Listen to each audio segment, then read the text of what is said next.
Hermanos, Zacarías capítulo 3. Aquellos que tengan la versión Reina Valera 1960 verán que el pasaje empieza con el título que dice Visión del sumo sacerdote Josué.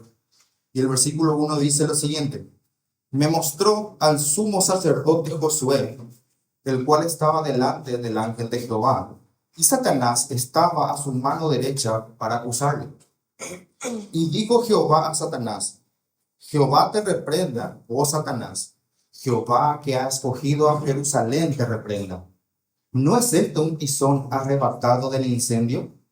Y Josué estaba vestido de vestiduras viles y estaba delante del ángel. Y habló el ángel y mandó a los que estaban delante de él diciendo: Quitadle esas vestiduras viles. Y a él le dijo: Mira que he quitado de ti tu pecado y te he hecho vestir de ropas de gala. Después dijo: Pongan mitra limpia sobre su cabeza. Y pusieron una mitra limpia sobre su cabeza y le vistieron las ropas. Y el ángel de Jehová estaba en pie.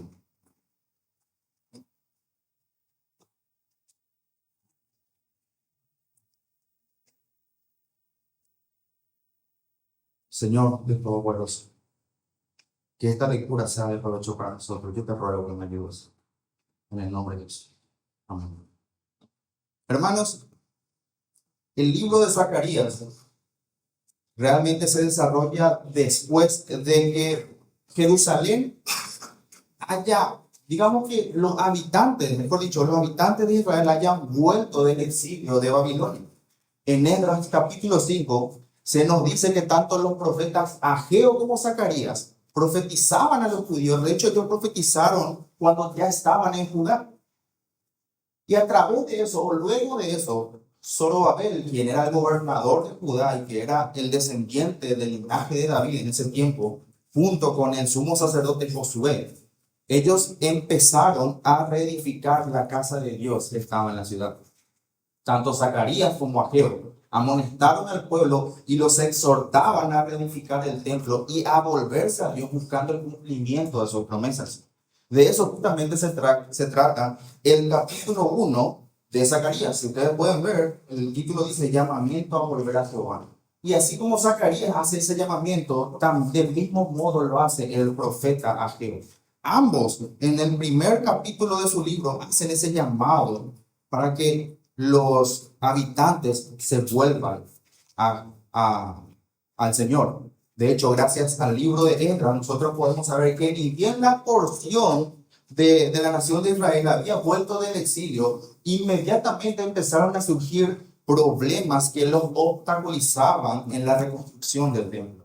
Al ver todas estas cosas, muchos de ellos empezaron a perder los ánimos, empezaron a perder la esperanza de que la redención de Israel realmente podría volverse realidad por parte del Mesías. Ellos pensaban que el cumplimiento de esa promesa era imposible que se cumpla. Por tanto, Zacarías trabajó duro para que el pueblo se concentrara en fijar sus ojos en el Señor, que fijaran sus pensamientos en las promesas de Dios y que dejen de prestar atención a las circunstancias que los agobiaban. Del mismo modo, también Dios utiliza a Zacarías mostrándole visiones. Es de lo que se trata prácticamente en los capítulos primero, segundo y tercero del libro de Zacarías. Los muestra visiones y lo hace para probar al pueblo. La visión que hemos leído, por ejemplo, ahora, la visión del sumo sacerdote, tiene como objeto dos cosas. Primero que nada, la visión sirve para recordar al pueblo que aunque ellos tengan vecinos problemáticos, el enemigo real es espiritual.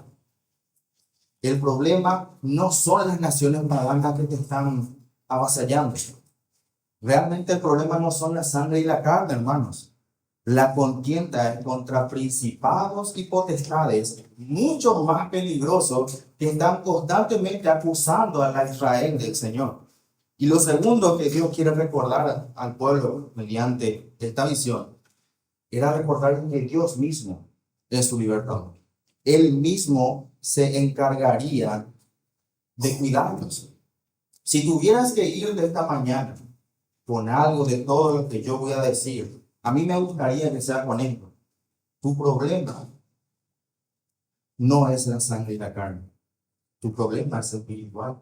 Tu contienda es contra principados y potestades.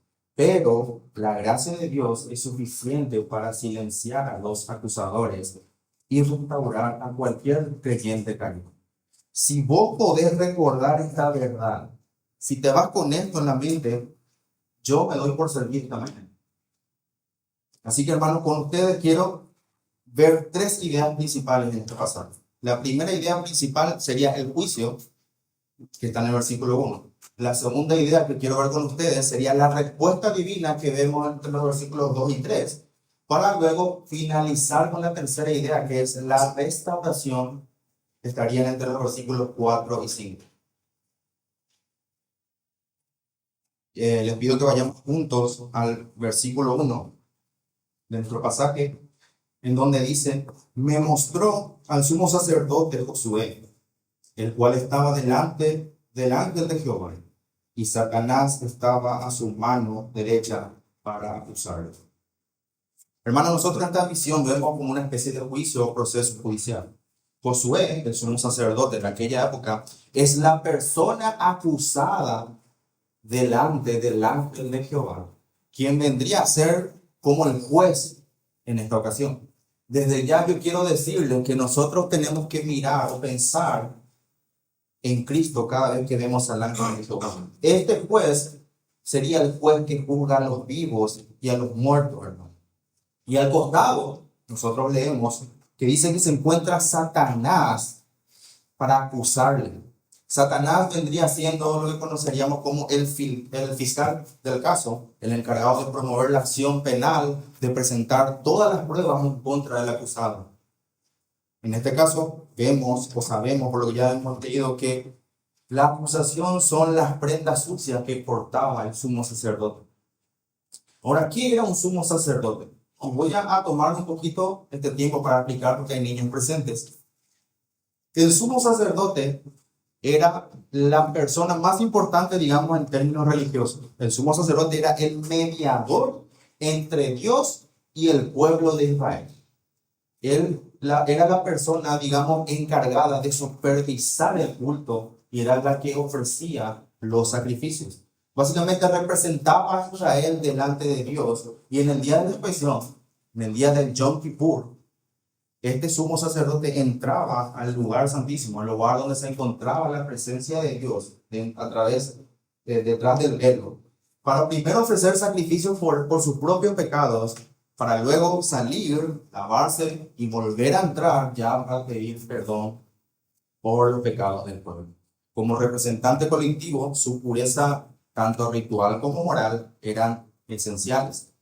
Pero, penosamente, lo que nosotros leemos aquí, lo que nos muestra la visión, es que este no es el caso de Josué.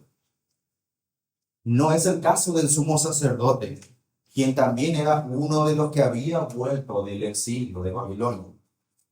Hermanos, no es que Zacarías esté dando cuenta de esta condición de Josué por medio de esta visión, porque esto ya era algo bastante conocido por todos. La dignidad del sacerdote antes de ese tiempo era muy diferente de lo que vemos ahora después del regreso de Babilonia. ¿Y por qué digo que era conocido por todos? Nuevamente, si vamos a Esdras capítulo 9, por favor, si me acompañan a Esdras capítulo 9.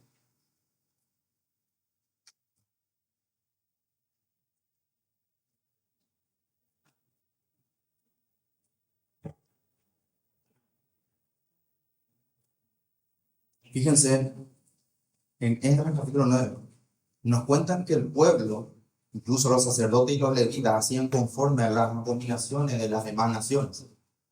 Y esta era la razón. En el versículo 2, Esdras nos dice que porque han tomado de las hijas de ellos para sí y para sus hijos, y el linaje santo ha sido mezclado con los pueblos de la tierra, y las manos de los príncipes y de los gobernantes ha sido la primera en cometer este pecado. ¿Cómo afectaba esto a Josué siendo sumo sacerdote del pueblo? En el capítulo 10, ahí a la vuelta nos va, versículo 18, Esdras nos dice que de los hijos de los sacerdotes que habían tomado mujeres extranjeras, fueron hallados estos, de los hijos de Jesúa, hijo de Josadar, y de sus hermanos Masías, Eliezer, Farim y Gedalia. El nombre Jesúa, hijo de Josadar, es una variante hebrea del mismo nombre Josué. En los libros de Esdras y Nehemías nosotros vamos a leer que se le menciona como Jesúa, mientras que en Zacarías y Ageo se lo llama Josué. Hermanos, son la misma persona. Son la misma persona. Entonces los hijos de Josué habían pecado y habían faltado a la ley del Señor. Siendo Josué su padre y sumo sacerdote, él no había tomado ningún tipo de acción sobre esto, y penosamente tal vez la pasividad y la inoperancia de Josué habría permitido que Satanás pudiera acusarlo delante del ángel de Jehová. Después de todo, hermanos, como líder espiritual, no solo de sus hijos, sino también de todo el pueblo, Josué cargaba con una gran responsabilidad. La culpa y la corrupción son grandes desalientos cuando los dedos comienzan a acusarnos. Cuando los dedos comienzan a apuntar hacia nosotros, hermano, es fácil de solucionarse cuando nosotros mismos sabemos que hemos hecho mal. De igual manera, aquellos que pastorean almas son responsables delante de Dios y van a dar cuenta a Dios por cada una de las personas que tuvieron bajo su cargo. Pero yo no me estoy refiriendo solamente a los pastores, también me estoy refiriendo a ustedes, padres. Ustedes darán cuenta por sus hijos. Y me estoy refiriendo a ustedes, esposos, van a dar cuenta con respecto a su esposa. Ustedes son personas, cabeza de hogar, que tienen alma bajo su cuidado. Hermanos, claramente, quiero decirles una cosa. ¿De qué sirve que sepamos, por ejemplo, la teología de Calvino, pero nuestros hijos no sepan ni siquiera el Padre Nuestro? ¿De qué me sirve a mí como hombre memorizar los credos y confesiones y por otro lado tengo a mi esposa descuidada en casa? ¿De qué me sirve inflarme de conocimiento si no practico la piedad familiar? Esto es un llamado para todos nosotros, hermanos. Y claramente nosotros sí debemos ver a Josué como un representante no solo del sacerdocio, sino también de todo el pueblo. Sus vestiduras sucias, lo cual veremos más adelante, representaban el estado espiritual tanto de Josué como de todo Israel, debido a ese pecado. Y sí, esta visión, hermanos, puede ser acomodada al caso de cualquier creyente caído que está siendo acusado. Pero también quiero decirles algo. Cuando se trata de la iglesia, cuando se trata del cuerpo de Cristo, existe una preferencia del enemigo en atacar a los ministros de este mundo. Atacar a los líderes de una iglesia es atacar el bienestar de toda la iglesia. Los ministros son el principal objeto de la malicia de Satanás. Yo quiero que sepan esto, hermano, porque no por nada nosotros vemos a Satanás acusando o tentando a Jesús en el desierto. No por nada nosotros vemos eso, no por nada está escrito eso. No por nada nuestro Señor había advertido a Pedro que Satanás había pedido por él para zarandearlo como a trigo. Pero ojo, realmente el texto dice que Satanás pidió por los 12 apóstoles. Si van conmigo a Lucas, capítulo 22, versículo 31, van a darse cuenta que Satanás realmente no solo pidió por Pedro, hermanos. Esto es un error muy común que muchas veces cometemos. Porque el Señor le dice a Simón, Simón, Simón, he aquí Satanás os ha pedido para zarandearos como a trigo. Satanás no solamente pidió por Pedro, sino por los 12. El enemigo redobla sus esfuerzos cuando se trata de resistir a los ministros del rey. Satanás había pedido por todo porque sabía que cada uno de ellos iba a hacer algo grandioso en el nombre de Jesús. Satanás sabía lo que estaba haciendo. En cuanto a Pablo, nosotros leemos en Hechos 23:11 que Cristo también se le aparece al apóstol para animarlo y le dice: ten ánimo, Pablo, pues como has testificado de mí en Jerusalén, así es necesario que testifiques también en Roma. Hermano, cada tanto nosotros leemos acerca de hombres y pastores caído, que han caído de manera precipitada, que han pecado. Pastores que inspiraban al rebaño, inclusive que inspiraban a aquellos que los escuchaban porque eran grandes pecadores. Claramente hombres así son peligrosos para el reino opuesto y por eso el enemigo busca su ruina. Ahora, independientemente de eso, yo quiero preguntarles esta mañana, ¿qué creen ustedes que el enemigo quiere hacer con nosotros, quienes estamos intentando, que estamos levantando con la ayuda del Señor y una iglesia aquí en la ciudad de La Marina? ¿Qué creen ustedes que el enemigo quiere hacer con nosotros? ¿Creen que nos va a ser fácil levantar una iglesia? Si los israelitas que se esforzaron para reconstruir el templo tuvieron tanta oposición, ¿ustedes no creen que nosotros también vamos a tener oposición? De hecho, me llamaría la atención que no tengamos ninguna oposición. Yo repito, esta visión nos muestra el creyente en su fragilidad, sea gobernante, sea sacerdote o sea un simple ciudadano. Al igual que a ellos, el enemigo también nos ataca, el enemigo nos acusa y emplea toda artimaña posible del mundo para destruirnos. Nosotros aquí vemos a un Satanás furioso situado a la mano derecha acusando al sacerdote para no permitirle ejercer su oficio sacerdotal en paz. Ni siquiera permitirle que pueda reconstruir el templo. Satanás está estorbando en esta visión a Josué.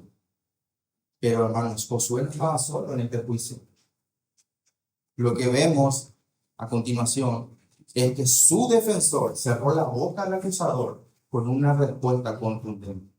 Y esto es lo que nosotros veríamos en nuestro segundo punto. Versículo 2, la respuesta divina.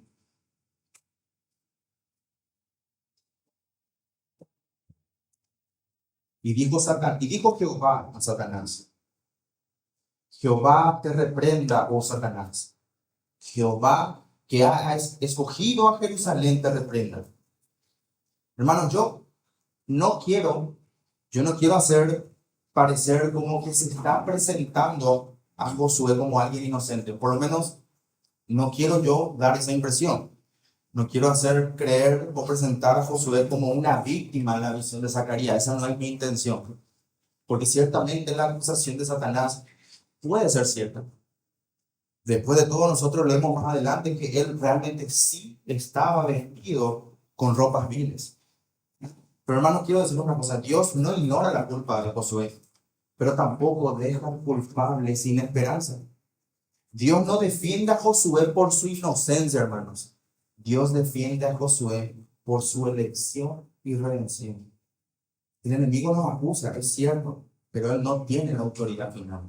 Romanos 8:33 dice: ¿quién acusará a los escogidos de Dios? Dios es el que justifica. ¿Quién es el que condenará? Cristo es el que murió, más aún el que también resucitó, el que además está a la diestra de Dios y el que también intercede por nosotros. ¿Quién nos separará del amor de Cristo? ¿Quién? ¿Tribulación? ¿Angustia? ¿Persecución? ¿Hambre? ¿Desnudez? ¿Espada? ¿Peligro? Jehová te reprenda, oh Satanás. Hermanos, ¿saben qué es lo hermoso de esto? Fíjense cómo inicia el versículo 2. Porque es el mismo Jehová quien está diciendo esto. Y dijo Jehová a Satanás: Jehová te reprenda, oh Satanás. Jehová que ha escogido a Jerusalén te reprenda. Nosotros podemos decir sin miedo aquí que Cristo no discute el caso con Satanás. Simplemente lo interrumpe de una manera vehemente y lo entrega al Padre para que reciba su merecido.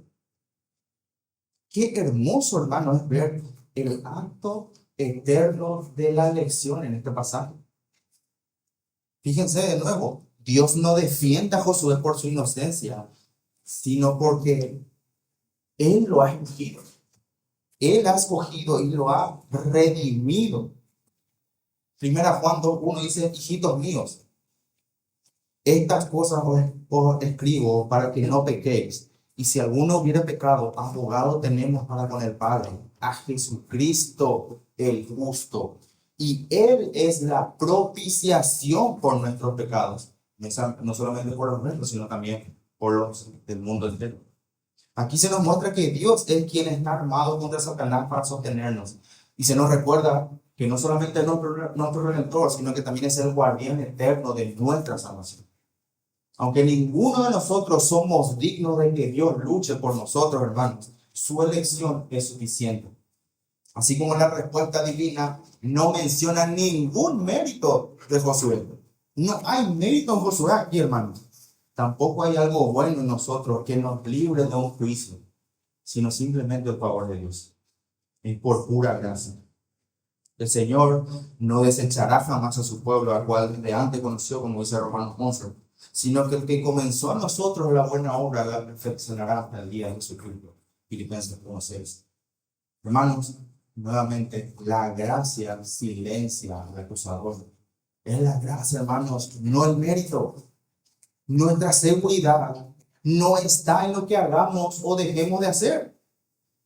Nuestra seguridad está en la obra de Cristo y en su permanente intercesión por nosotros. Después de todo, eso es lo que dice Hebreos 7. Que Cristo es un sacerdote que permanece para siempre. Cristo es el que posee el sacerdocio inmutable, por lo cual puede también salvar perpetuamente a los que por él se acercan a Dios, viviendo para siempre para interceder por ellos. Hebreos 7:25. La gracia silencia al acusador. Fíjense esta pregunta retórica que hacen como Señor, ¿no es esto un tizón arrebatado del fuego? Y para los niños, un tizón es un pedazo de madera casi consumido por el fuego, pero que fue rescatado justo a tiempo. A eso se refiere con un tizón. Ahora, esta expresión es una imagen bíblica que representa a alguien que fue rescatado por gracia divina de una situación de juicio, de peligro o de destrucción. De hecho, esta misma expresión se menciona en Amós capítulo 4, versículo 11, en donde Dios recuerda al pueblo de Israel sobre los juicios y sobre el castigo que ellos tuvieron que pasar a fin de que se arrepientan y regresen a Él. Penosamente, nosotros leemos en ese versículo que eso no sucede. Pero vean esto, hermanos. Vean que el tizón no se salva por sí mismo, porque el texto dice que el tizón fue arrebatado del pueblo. El tizón no se salva solo. Es una poderosa imagen de que es Dios quien salva. Es Dios redimiendo. Josué, en esta visión, representa todo el pueblo de Israel que había pasado por el fuego del exilio, pero Dios los ha tomado y los ha salvado para restaurarlos. Dios los saca de Babilonia y los lleva de vuelta a Jerusalén, a la ciudad prometida, a Sion. Así también, hermanos, todos nosotros, cada alma convertida, cada alma rescatada es un tizón sacado del fuego. Es un tizón sacado del fuego por un milagro de gracia. De hecho, esa es la imagen que nos deja Judas, el hermano del Señor. Judas, vamos a hacer capítulo 1 porque solamente hay un capítulo, Judas capítulo 1, los versículos del 22 al 23. Justamente Judas dice eso. Judas dice, a algunos que dudan, convencerlos, y a otros salvar, arrebatándolos del fuego. Y de otros tener misericordia con temor, aborreciendo aún la ropa contaminada por su carne. Es la misma imagen la que nos dice Judas. Todos nosotros fuimos rescatados, ya sea de una vida destruida, ya sea de una vida de autosuficiencia, de sufrimiento, inclusive de placeres del mundo. Pero lo más importante, fuimos rescatados de la esclavitud del pecado y del juicio venidero del Señor. Todos, cada uno de nosotros, por pura gracia, por pura gracia. Y recordar esto nos invita a ver a los que están perdidos con compasión, con gracia, con amor, porque ellos están donde en algún momento de nuestra vida también estuvimos nosotros. Ellos están haciendo lo que también nosotros hicimos en su momento. Y recordar esto, hermanos, nos hace humildes y nos da el querer predicar cada vez más al Señor. El versículo 3 dice, y Josué estaba vestido de ropas viles y estaba delante del ángel.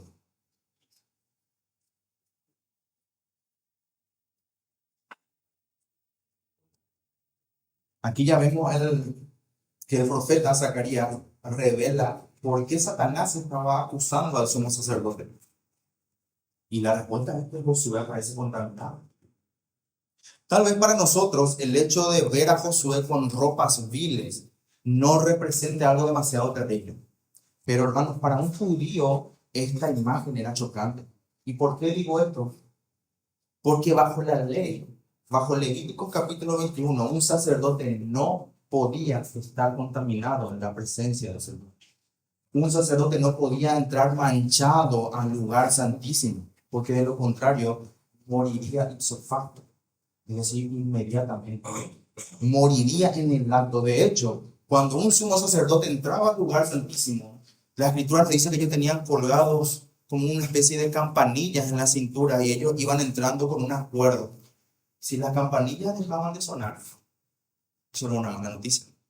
Los levitas tenían que empezar a estirar la cuerda para sacar al cuerpo del sacerdote. Era así de serio la situación cada vez que el sumo sacerdote tenía permitido inclusive entrar una sola vez al año para ofrecer sacrificio en el lugar santísimo. Las vestiduras viles indicaban una bajeza extrema de parte de Jesús. Esta imagen que nos narra Zacarías transmite una sociedad tanto moral como ritual, y por ese motivo era demasiado chocante para un judío. Ser el sumo sacerdote, hermanos, implicaba un alto estándar de pureza. Más que todos los demás sacerdotes, este debía mantenerse siempre santo y puro para su Dios. La exigencia era realmente de una muy elevada integridad, especialmente a la hora de ofrecer los sacrificios. Sus requisitos eran extremadamente estrictos, mucho más que los demás sacerdotes. Él servía como máximo mediador entre Dios y el pueblo, como ya lo habíamos dicho, ofrecía sacrificios y él administraba justicia en el pueblo. Pero ahora nosotros leemos que inclusive el mediador vino a aparecer manchado. El mismo mediador está incapacitado de abogar siquiera por sí mismo, mostrando así realmente la gravedad de la situación, tanto para él como para el pueblo. ¿Quién abogaría? ¿Quién abogaría si tu mismo mediador está inhabilitado? En estas condiciones habría una clara sentencia de muerte para Josué. Imagínense la escena, imagínense ahí, porque lo que dice el profeta es que él estaba delante del ángel de Jehová. Y esto es algo que debería hacernos temblar con nosotros. Ya anteriormente Zacarías nos había dicho en el versículo 1 que Josué estaba delante del ángel de Jehová. Y cuando yo estaba estudiando esto, yo me hice la pregunta de por qué el profeta estaría repitiendo ese dato. O sea, ¿por qué hacer ese énfasis de que está delante de Jehová cuando ya lo había dicho? Y primero que nada, hermano, yo entiendo que esto puede servirnos de advertencia a todos nosotros. Porque no importa si creemos que hacemos las cosas a solas, donde nadie nos ve. Ese es un pensamiento erróneo. Todo cristiano debe ser consciente de eso. Porque todas nuestras acciones las hacemos delante del Señor. Todo lo que hacemos lo hacemos delante del omnisciente y del omnipresente, de aquel que lo ve y lo conoce absolutamente todo, incluso cada uno de nuestros pensamientos. El Señor ahora mismo sabe lo que están pensando ustedes, y el Señor ahora mismo sabe lo que estoy pensando yo. Vivir siendo conscientes de eso sí da un poco de miedo, sí hace temblar. Hermanos, para que nosotros pequemos delante del Señor, no hace falta que hagamos absolutamente nada. No hace falta que movamos un dedo. Con un pensamiento basta. Un simple pensamiento es suficiente.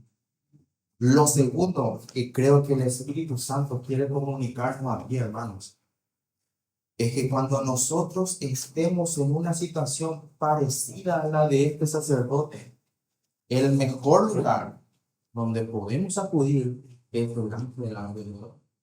El mejor lugar donde nosotros podemos acudir es ponernos, ir delante de nuestro Salvador en arrepentimiento y fe, confesando nuestros pecados. Primera de Juan, capítulo 1, versículo 9, dice que si confesamos nuestros pecados, Él es fiel y justo para perdonar nuestros pecados y limpiarnos de toda maldad. El problema con nosotros es que tenemos la tendencia de hacer totalmente lo contrario. Cada vez que nosotros pecamos, cada vez que tropezamos en este peregrinaje, hermanos, optamos por alejarnos lo más que podemos de la presencia de Dios. Elegimos empezar a faltar a los cultos, elegimos empezar a apartarnos de los hermanos, ya no hablamos con nadie, elegimos dejar, abandonar la iglesia, dejar de leer la escritura, empezamos a dejar de orar. Básicamente empezamos a hacer todo lo que no tenemos que hacer. ¿Se dan cuenta de lo irracionales que nos vuelve el pecado, hermanos? Es tratar de escondernos de lo omnipresente y de lo omnisciente. Es como que yo quiera correr del aire para que el aire no me toque. Es irracional lo que tratamos de hacer. Y por el perdón de la palabra, nos vuelve tontos el pecado. Intentamos hacer lo que Adán hizo cuando desobedeció en el cuerpo. Esa es nuestra tendencia. Nos cubrimos con hojas. Tratamos de cubrir con hojas nuestra desnudez, cuando el Señor tiene ropajes de gala para cubrirnos. Esa es nuestra tendencia natural. Queremos huirle. Y si algo yo he aprendido como padre, si algo yo he aprendido de mis hijas, es que cada vez que yo hago algo mal, me conviene correr a papá y pedir perdón. Porque yo sé que aunque Él me discipline, siempre me va a amar. Nuestro Padre siempre buscará la manera de restaurarnos. El Señor siempre buscará tu restauración. Y es verdad que Él detesta la inmundicia de las vestiduras. El Señor es santo, el Señor es justo. Eso es algo innegable. Pero el Señor ha encontrado una solución sin apartarnos de su presencia. El Señor ha encontrado una manera de restaurarnos todos nosotros. Y ese es nuestro tercer punto, hermanos. El versículo 4 dice: y habló el ángel y mandó a los que estaban delante de él, diciendo: quitarle esas vestiduras viles. Y a él le dijo: mira que he quitado de ti tu pecado y te he hecho vestir de ropas de gala. Aquí hay algo muy interesante. El Señor da una orden específica: quitarle esas vestiduras viles. Pero lo hace a personas específicas. Fíjense, el pasaje dice que Él mandó a los que estaban delante de Él. La pregunta es: ¿a quiénes se refiere el texto que manda el Señor? Definitivamente no pueden ser los otros sacerdotes que estaban ahí con Josué, porque eso se ve más adelante en el versículo 8, cuando dicen que eran varones simbólicos. Definitivamente no pueden ser ninguno de esos sacerdotes, porque su decadencia era la misma o inclusive peor que la de Josué. Entonces, los otros sacerdotes están descartados. Tampoco puede referirse a Satanás, porque es Satanás el acusador. Él es el que está acusando vehementemente y está abogando en contra del sacerdote. Entonces la pregunta es: ¿quiénes son? ¿A quiénes está mandando el Señor quitar las vestiduras? Bueno, en el original, cuando estuve buscando, lo que dice es que Él mandó a los que ministraban ante Él. Es decir, el Señor se estaba dirigiendo a sus ángeles en ese momento. Esta escena es muy parecida a la escena de Isaías capítulo 6, cuando uno de los serafines que ministraba delante del Señor quitó la culpa del profeta Isaías tocando en su boca con un carbón encendido. ¿Recuerdan el pasaje, verdad? Bueno, esta escena es muy parecida, porque de la misma manera el Señor manda a sus ángeles para que quiten los trapos sucios al sacerdote. Nosotros podemos sacar una enseñanza de todo esto también. Porque aunque ninguno de nosotros, hermanos, puede expiar los pecados de nadie, ninguno de nosotros puede hacer una expiación por nadie, podemos traer a memoria las buenas noticias de perdón del creyente que está dolido y que está caído. Nosotros podemos traer a memoria a alguien que está apartado, hermanos. Podemos recordarles las promesas del Señor, recordarles el Evangelio. Y si hacemos eso y los que están apartados nos escuchan y se vuelven al Señor, las Escrituras dicen que habremos ganado a un hermano. Los santos pueden recordar las promesas. Así como el Señor envió a sus santos que quiten las ropas sucias, el Señor nos envía a nosotros para que recordemos a los que están lejos, que vuelven, que les recordemos lo que son y a quién pertenecen. Fíjense, quitarle esas vestiduras viles.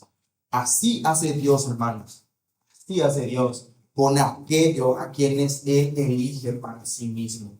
Él quita las vestiduras. Cristo los lava de sus pecados con su propia sangre y los convierte en reyes y sacerdotes. Primera Pedro 2:9. Mas vosotros sois linaje escogido, real sacerdocio, nación santa, pueblo adquirido por Dios, para que anunciéis las virtudes de aquel que os llamó de las tinieblas a la luz. El Señor nos adquirió a precio de sangre. No es que vivimos alegremente nosotros. Realmente el Señor nos compró con su sangre, hermanos. Y noten la orden. El Señor nos dice, quiten a este sucio de mi presencia.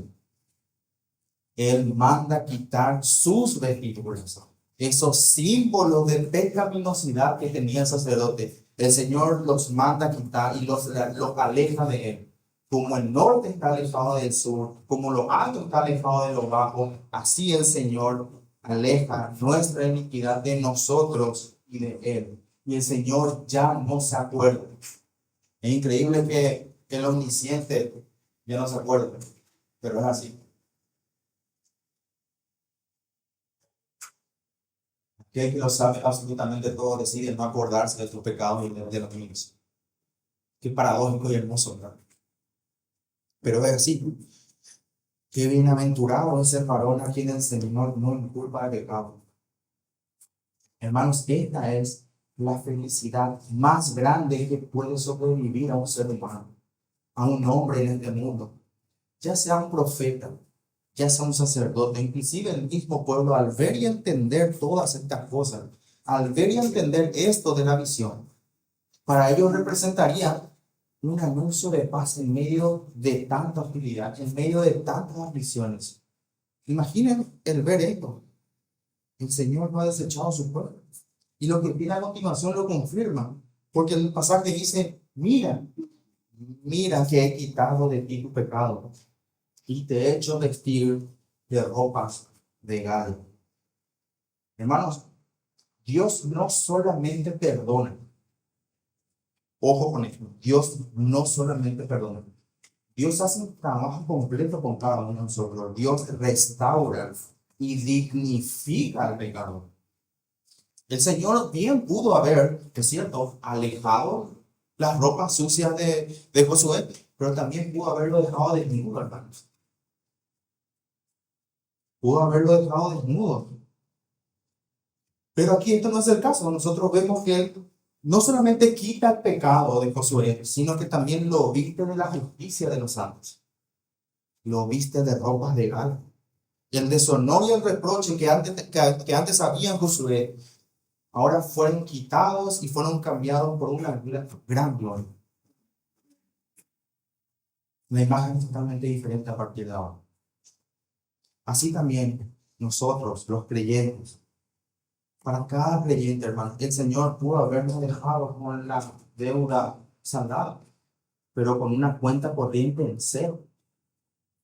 Sin embargo, nosotros leemos que el Señor no solamente pagó nuestra deuda, sino que también nos hizo miembros de su familia y nos hizo coherederos con Cristo.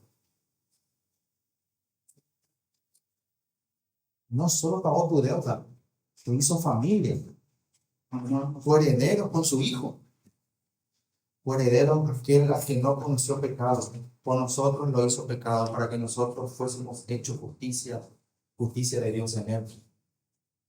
Así como Josué, también cada uno de nosotros somos posicionalmente santos delante del Señor, por medio de la obra de Jesucristo. Noten, hermanos, que Josué no se quita la ropa sucia él mismo. Josué no se vistió solo las ropas de gala. Así como todos nosotros no tenemos una vestimenta puesta por nuestro propio esfuerzo o hecho por nuestras propias manos, o inclusive que surja de nuestros propios cuerpos, tampoco el cambio de vestimenta que vemos en este pasaje es así. Hermanos, la bendita lana del bendito Cordero de Dios es lo que cubre nuestras imperfecciones delante de los ángeles. Por eso el título de esta predica se llama Vestiduras que cubren nuestra vergüenza. Tira esas hojas de higuera y vestirte con ropas de gala. Así como Cristo puso sobre él nuestros pecados, así puso sobre nosotros su justicia. Hermanos, estamos vestidos de gala. Miren lo que dice el puritano John Trapp. Cristo pone sobre su iglesia su propia hermosura. Engalana a su esposa con sus propias joyas, como Isaac lo hizo con Rebeca. Lo viste con bordados y lo hace más glorioso por dentro de lo que Esther alguna vez fue en toda su belleza y valentía. De nuevo, hermanos, estamos cubiertos y adornados con lo más hermoso que se puede adornar a una esposa. Y como hombre yo digo amén a eso. Y por si fuera poco, la cosa no termina ahí. Hermanos, fíjense el versículo 5. Después dijo, pongan mitra limpia sobre su cabeza. Y pusieron una mitra limpia sobre su cabeza. Y le vistieron las ropas. Y el ángel de Jehová estaba en pie. Hermano, qué espectáculo para el profeta Zacarías el contemplar todo esto que estamos leyendo. Después de todo lo que estábamos viendo y cómo fueron surgiendo las cosas, Zacarías estaba viendo al sumo sacerdote Josué vestido y adornado con espléndidas vestimentas. Y sin embargo, pareció poco al ángel de Jehová todo esto, que añade un adorno más, el adorno más alto, mitra limpia, es decir, un turbante, lo que vendría a ser, hermanos, la corona del sacerdocio. El Señor siempre da gracia sobre gracia. Y con esto lo que Él está haciendo es completar la vestimenta del sumo sacerdote para restablecerlo al servicio. Cada prenda, hermanos, según Éxodo 28 y 39, cada prenda que nosotros leemos representaba aspectos de Cristo. Representaba la pureza de Cristo, la pureza necesaria para interceder ante Dios. Si nosotros leemos la ley, vamos a ver los aspectos que representan, por ejemplo, la divinidad, la realeza, el sacerdocio, el sacrificio, todo eso. Y de hecho la mitra limpia del sumo sacerdote llevaba una lámina, una diadema de oro arriba que decía santidad a Jehová. Era de oro puro. Éxodo 39, versículo 30. Entonces, cuando el Señor restaura, hermanos, lo hace completo y no solamente en parte. El Señor estaba restaurando a Josué totalmente. El Evangelio no solamente perdona, nuevamente es transformación y restauración. Hermanos, Dios viste al creyente con dignidad, con propósito y con santidad, pero para que él pueda ejercer su llamado Al restaurar al sacerdocio de Israel, el Señor no solamente estaba haciendo un favor al hombre, no solamente estaba haciendo un favor al pueblo, hermanos, sino que también estaba protegiendo el honor de su propia adoración. Hermanos, Josué debía servir como corresponde. Así también nosotros estamos aquí. Debemos servir como corresponde. Si estamos aquí, hermanos, es para servir. El creyente no viene a la casa del rey simplemente a servirse o a comer o a alimentarse. El creyente viene a servir. Fíjense lo que dice el profeta Zacarías, que el ángel de Jehová estaba en pie. Nuevamente hace una observación, pero esta vez lo hace con una ligera pero importante diferencia. Esta vez Zacarías menciona que el ángel estaba en pie. Y cuando yo estaba estudiando esto, a mí me pareció algo fuerte. Realmente a mí me pareció fuerte porque siempre me enseñaron que sin importar lo que ocurra, el Señor siempre está sentado en el trono. ¿Alguna vez escucharon esa expresión? El Señor está sentado en su trono. De hecho, hay himnos que cantan sobre eso. Cuando cada vez que hay una pérdida o hay una tragedia, siempre un hermano viene con la frase del Señor está sentado en el trono. Inclusive a mí me hace, otra vez, para mí hace referencia a Isaías capítulo 6. Y de cierto sentido, tienen razón en recordar eso cada vez que sucede algo fuerte en nuestras vidas, hermanos. Porque la imagen del rey sentado en el trono significa que todo está bajo control. Que el rey lo gobierna absolutamente todo. Es una imagen de estabilidad y orden. Está bien que nos lo recuerden cuando estamos pasando por momentos difíciles. Pero aquí, Zacarías dice que el ángel estaba muy bien. Entonces esto es algo diferente. Porque esta imagen, hermanos, representa una disposición y vigilancia del Señor para defender a Josué y para ejecutar su orden divina. En este caso, por ejemplo, para restaurarlo al sacerdocio. Zacarías, al comunicarnos esto, nos está dando a entender que hay una acción, intervención y cercanía por parte del Señor hacia su pueblo. Hermanos, nunca se ve al Supremo levantarse del trono si no es para defender a sus hijos. Y realmente busquen, intenten leer cuando el Señor se levanta del trono. Es muy raro. Dios reina desde lo alto, sí, pero al mismo tiempo Dios es cercano a sus hijos. Dios es un guardián que vigila, que nunca se cansa, que nunca se duerme, que está siempre para defender a su pueblo. Pero también, hermanos, yo quiero decirles una cosa. Dios no es un padre negligente. Dios no es un padre que te va a perdonar y ya. Esto no es una licencia para que andemos ensuciando la ropa después de que nos haya cambiado. Esto no es licencia para andar por nuestra cabeza, hermano. Si bien Jesús no mandó a apedrear a la mujer adúltera, hermanos, Él le dijo, ve y no peques más. Y me gustaría concluir con esto, hermanos, porque en los versos siguientes, si bien no es parte de la perícopa del sermón, nosotros vemos al ángel que está bien. Pero en los versos siguientes, el ángel amonesta a Josué. Lo amonesta y lo llama a caminar en obediencia y a guardar sus ordenanzas. Hermanos, la gracia no anula la vocación sacerdotal, como lo vemos, la renueva. Entonces, el perdón, hermanos, es un llamado a servir. Si Dios te perdonó, fue para que sirvas. No para que nos quedemos quietos sin hacer nada.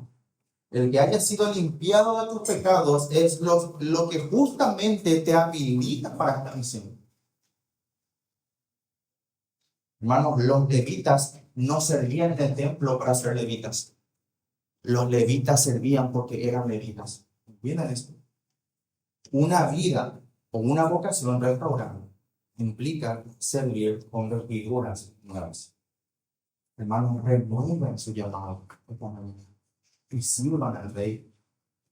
Fuimos restaurados. Somos real sacerdocio, recuerda, para que anunciemos las virtudes de aquel que nos llamó de la tinieblas a la luz. Para eso fuimos restaurados. ¿Dónde están los que te condenan? ¿Dónde están los que te acusan?